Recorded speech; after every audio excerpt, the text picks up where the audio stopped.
All right, I'm back, folks. I've spent the last few months thinking long and hard about my long-term career, and today I want to share with you some of my conclusions. First of all, most people don't spend enough time planning their long-term careers. They're just not paranoid enough. And I'm not talking about like a 5 or 10 year plan. That's cute. I'm talking about a 20 plus year plan, especially if you're under 45 years old. There are just some things that you cannot leave to chance, and this is one of them. I don't care how good your career is right now or how much money you're making. I know the Salesforce industry is super hot right now, and half the people watching this video are making over $150,000 a year. But even you should be stressing over your long-term career because I hate to say this, but this isn't going to last forever, and I'm starting to see some of the writing on the wall. All right, somebody hit the panic button, please. Let's get this party started. Here's the deal. Every great company will fall one day. This is true throughout history. 20 years ago, Cisco and HP were titans of the technology world. Where are they now? 20 years ago, again, Yahoo was the dominant search engine and Google was begging Yahoo to buy them for $1 million. 20 years ago, Salesforce did not exist. And then, just like that, they come out of nowhere and dominate the industry. What's going to happen in the next 20 years? Who's to say that the next revolutionary company won't come out of nowhere and destroy everything we find to be normal about the tech industry today? I don't know what's going to happen in 20 years, but you bet your ass I'm not going to be here on YouTube making crappy videos about how hot Salesforce is. Heck, in 20 years, hot take, I won't be working at Google and I certainly won't be in the Salesforce industry. Screenshot that. So, what can you do today to start planning your long-term career? Let me tell you what your options are based on your current role, whether it's admin, developer, or architect related. These are pretty broad roles I define as such. If you're working in Salesforce and you do not code, you're an admin. If you code, you're a developer. And if you are the technical lead of a larger Salesforce instance, you're an architect. If you want more info on this, check out my Salesforce career personality test that I'll link in the video description. All right. For each of these roles, I'll give you your medium and long-term career prospects, medium being within the next 10 years and long-term the next 20 years. So let's start with the admin career path, the non-coders of the Salesforce world. Unfortunately, you cannot be an admin forever because your earnings will cap out early and your hand's going to be forced because admin jobs are disappearing. And when Salesforce goes poop, all your Salesforce specific knowledge is going to be useless. So you especially need to plan out your long-term career. Typically, the end game as an admin is to become a manager or a consultant. You're in this path because you prefer people skills over technology, thus your end games are also people oriented. The management path is a solid path here if you can get that opportunity. First, you take your manager's job, then you take your manager's job. You theoretically can climb that ladder as high as you want to go. And every company will always need managers, so this is a safe path to take even in the long game. Eventually, your skills in a specific industry or software become almost irrelevant versus your overall management expertise. So in 20 years, when Salesforce no longer dominates CRM, you just pivot and manage a team of CRM professionals in the next big thing. The biggest question here is, in an industry where admin jobs are disappearing, can you be an effective manager when teams are increasingly technical? I got a video on this that I'll also post in the video description, but in general, I consider this to be a very strong path to aim for in the long term. The second path is the consultant path. Now, this is a pretty good medium-term game because consultants can make a lot of money. The problem with this path, though, is it's hard work. There's a lot of travel, pressure from clients, and eventually you're going to burn out. Consulting will boost your resume and earnings in the medium term, but it's not a typical long-term career due to the stress. Plus, as a consultant, you got to have very good skills in your industry, technical or not. So sometime within the next 20 years, when Salesforce kicks the bucket, you can't just jump into another industry and immediately become a consultant. You're going to have to re-earn that title by getting skills and experience in a brand new industry, which is the last position you want to be in when you're closer to retirement. Your best bet as a consultant long-term is to start your own practice, make a ton of money, and retire. Now, there are two other end games in the admin world I should mention because it's bound to come up somewhere. Those two end games are business analysts and solutions consultants. The reason I don't consider them viable long-term career paths is because they're too small market to plan an entire career around. Business analysts don't make a lot of money and they're too easily cannibalized by other people on a team. Solutions consultants are even more rare, and I'm pretty sure it's a made-up job title just in the Salesforce industry that means nothing outside our echo chamber. So, my overall take on the admin world is you should start planning for a career in management if you want to survive the Salesforce apocalypse. Consulting is a good path too, likely the more difficult path, but if it's what you're passionate about, you can start your own business there. Even better, it might be a good stepping stone into management. All right, let's talk developers now. The developer path is interesting because developers already make a lot of money. Being a developer is almost an endgame in itself. The problem with this path long-term though is you just don't see a lot of older developers. There are a ton of young developers, but so few older developers. It's like, where did they go? Are they hibernating? But it's true. The older you get, the harder it is to stay as a developer because technology just moves so fast and you can't keep reinventing yourself every time the industry shifts.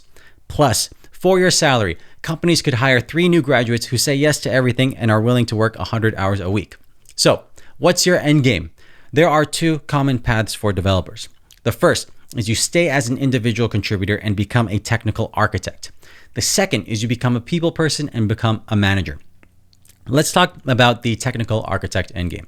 This is a great endgame because it's still extremely technical, which is something you probably enjoy, and you're going to make a ton of money.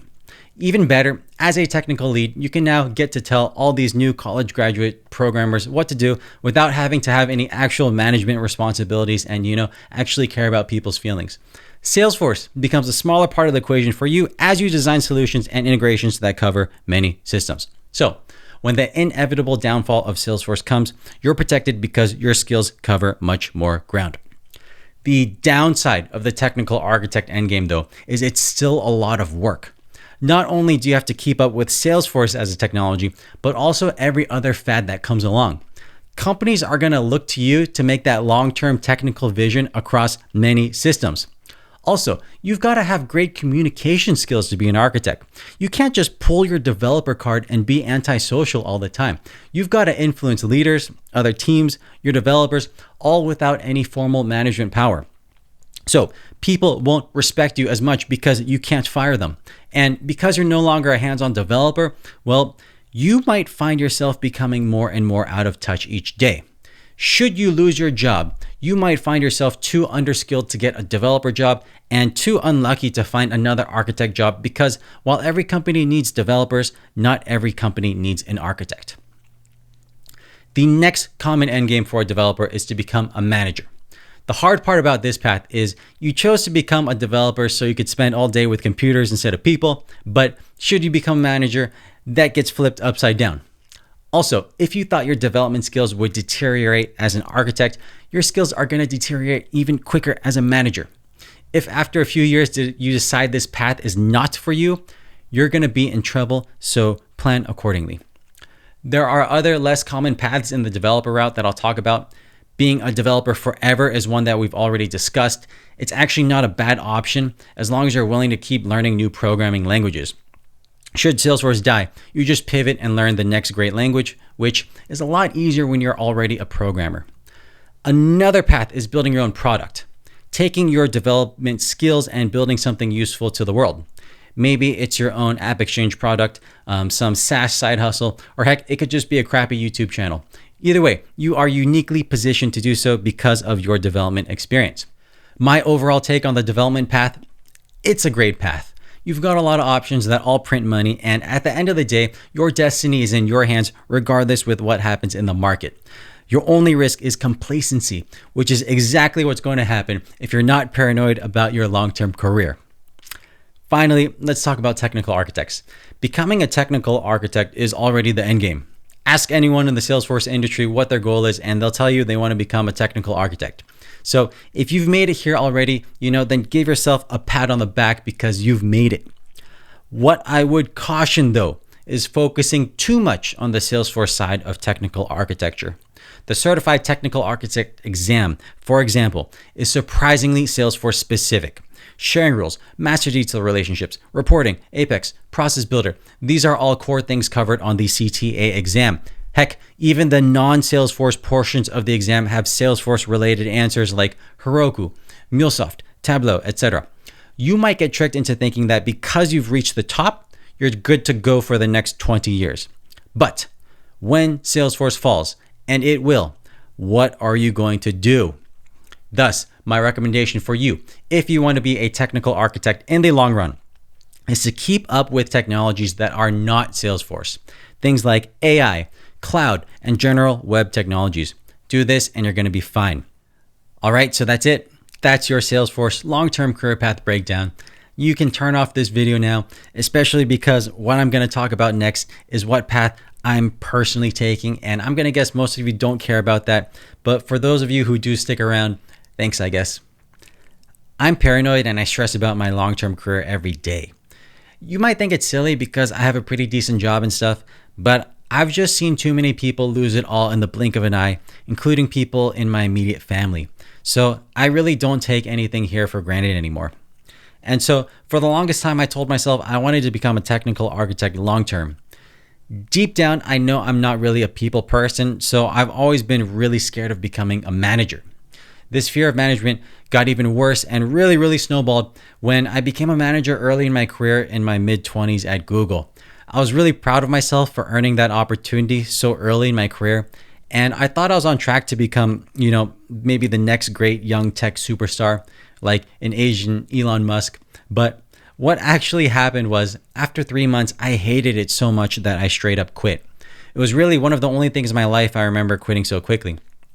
So since then, I've been running away from that path, and maybe that's why I latched onto the idea of becoming an architect, which is what I've been doing at Google since. But I find myself less and less interested in the technology these days. I have to say that all the things that I do outside of my day job, like this YouTube channel and SFDC 99, are really what I think I'll look back on one day and be proud of.